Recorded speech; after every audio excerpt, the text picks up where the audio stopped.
So we're going to talk about chords and triads. So a chord or triad is a combination of 3 or more notes. So chords are built off a single note called the root. So we're going to talk about triads, and they're made by the root, the third, and the fifth. So a major triad or major chord is built with a major third and a perfect fifth from the root. So if we start with the C major triad, we'll write the root on the staff of C, and then the generic third and the generic fifth. So you have your E and G. So you have C, E, and G. And then we need to determine, when we're doing this, the specific intervals on the keyboard.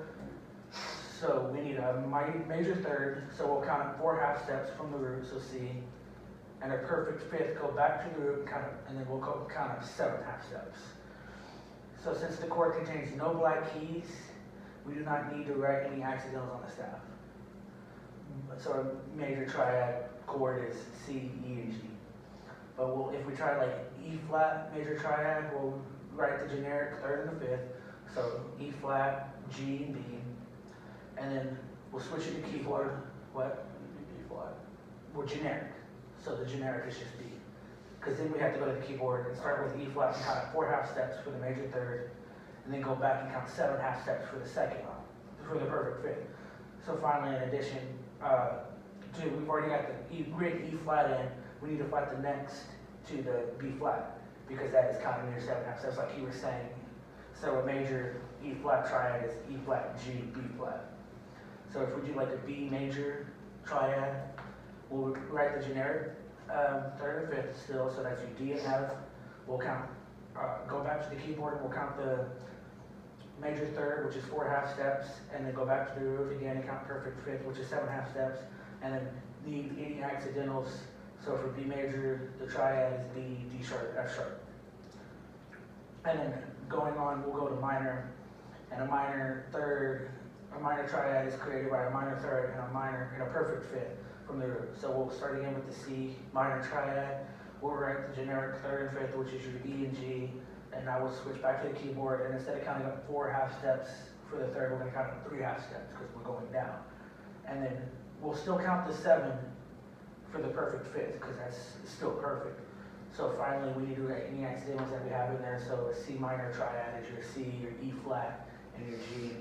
And then we'll do it again with the E flat minor triad. We'll write the generic fifth and the generic third and fifth on the staff, and then we'll count for the minor third. We'll count 3 half steps and 7 half steps for the perfect fifth, and finally write any accidentals.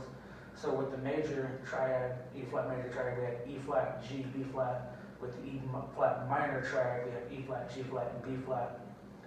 And then you get into it with the augmented triad, is built with a major third and an augmented fifth. So we're taking that fifth and going 1 more half step above. So we'll start again with just the baseline C augmented triad, and we'll write the generic third and your fifth, so your E and G again, and we'll switch to the keyboard.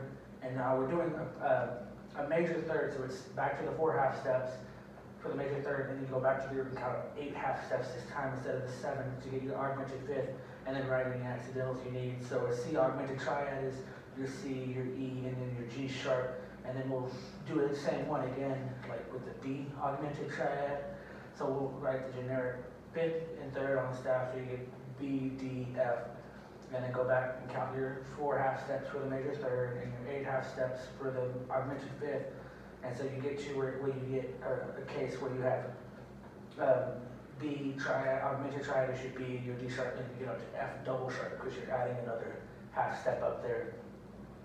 And then talking about the diminished triad, which is the last one there is, it's built with a minor third and a diminished fifth. So you're taking that fifth and going a whole step below. So we'll start again with just the C diminished triad, your generic third and fifth, so your C, E, and G, and then we'll switch to the keyboard and count 3 half steps because we're back to the minor for the minor third, so we'll count up 3 half steps, and then we'll go back and we'll only count up 6 half steps for the diminished fifth. So, and then we'll go in and write our accidentals. So a C diminished triad is C to E flat to G flat, and then we'll talk about triad inversion. So like intervals, triads can be inverted by moving the lowest note up an octave. So instead of just having 2 of them, we now have 3 notes that we're getting into. So the lowest note is considered bass note, and that determines the name of the inversion. And when the lowest note is the root chord in the triad, the triad is what's called root position. So if we invert that chord, that triad, so we take the root, move it up an octave, so now we have third, fifth, and then root. That's called first inversion. And then we take that same first inversion and move that bottom note up again, so now we're at G, C, E, all of those 2 up octaves. So now the fifth is the lowest note and not the third. It goes fifth, root, third, so your fifth is now what's considered the bass note, and this is what's considered the second inversion. And if we take it one more time, so we have, we take that fifth, the G, and move it up an octave, so everything has been moved up an octave. So you're back to your C, G, C, E, and G. It's now, it returns to the root position, so it doesn't keep going up second, third, fourth, fifth. And then you can always add another note. So when you add another note to the triad, it's considered what's called the seventh chord. So you have your first, your third, your fifth, and now your seventh. And a lot of jazz players, they go up a trip, they take the 9th and the 11th. In some cases, they put it in there so they're going to get a chord, like with the big band. So the seventh chord is just a combination of the triad and an interval of the seventh. So it's your root, third, fifth, and seventh. There are 5 types of seventh chords that are commonly used. A major triad and a minor seventh is what's considered the dominant seventh chord. So, and that's always abbreviated at the bottom with like a little 7. So they don't have to write out dominant seventh chord. So a good example is the C dominant chord. So you have your C, E, and G for your major triad, for your first, third, and fifth, with C as the root, but you also add up that next 7th inversion, which is your B flat. And when combined, they form the C dominant. So you have your C, E, G, and B flat going in there. And then we can do it with the F sharp dominant 7th.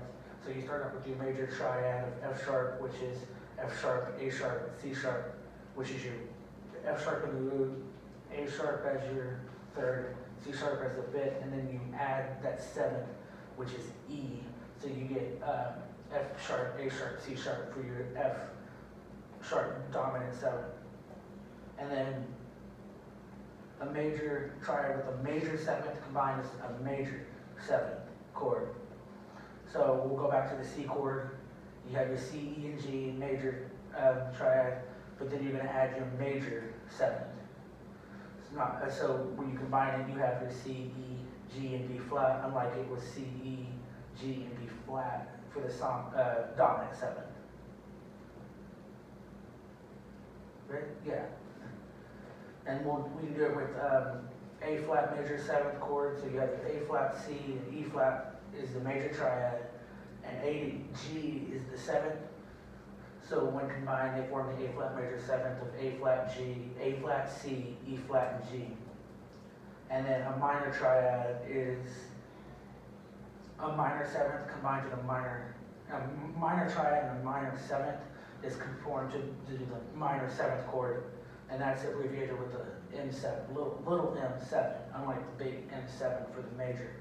So we'll go back to the F sharp minor 7th chord. You have your minor 3rd triad, so F sharp A, C sharp, and F sharp to E is your minor 7th, and that when combined, they form the F sharp minor 7th chord, which is your F sharp A, C sharp, and E, and then the last one you get is your diminished triad, and a minor 7th combined with half diminished 7th chord.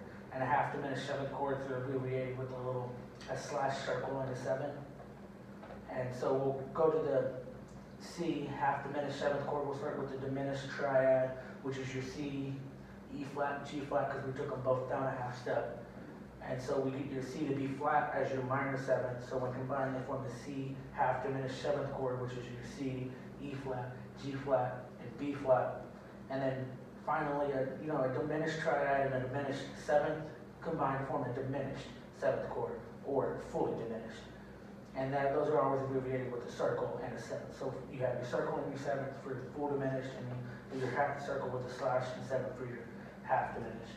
So if we do the A flat diminished 7th chord, we start with the A flat diminished triad, which is A flat, C flat, and your double E flat. And then A flat to double G flat is a diminished 7th. So when combined, they form the A flat diminished 7th chord, which is A flat, C flat, E double flat, G double flat. And then what you do step up after that is you talk about Roman numerals and adding that to music. So when you analyze music, each diatonic triad is identified by a Roman numeral. And so the first diatonic triad of a scale uses the Roman numeral 1. The second diatonic triad uses the Roman numeral 2, and then so on until you get up to 7. Because when you get back to 8, that's back to the perfect octave, so you go back to 1 and start it over. In addition, the Roman numeral system uses different styles for each triad. Uppercase numerals are for major, lowercase numerals represent minor triads, uppercase numerals with a small plus sign represent augmented, lowercase with a small circle represents diminished triad. So if we do Roman numerals just for the C major scale, no sharps, no flats, since the first triad is major, it's uppercase 1. So it'll be 1 and then a big M for major. The second triad is of course your D to F to A. So, but since it's F natural, it's a minor triad. So you get lowercase Roman numeral 2 with a little M for minor. Your third is also minor, so it's also lowercase with a little M. You get to your fourth, which is a major triad again. So you get your capital 4 in Roman numeral.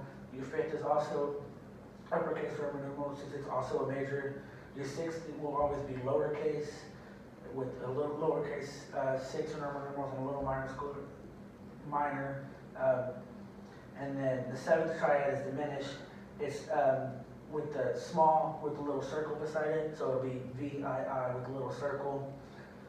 And then the last triad, of course, is back to the root, so it's always the first. So if we do we'll take the same C scale, but we'll take it minor. So we have 3 flats in it. And then the first triad is now minor since it's a C minor scale.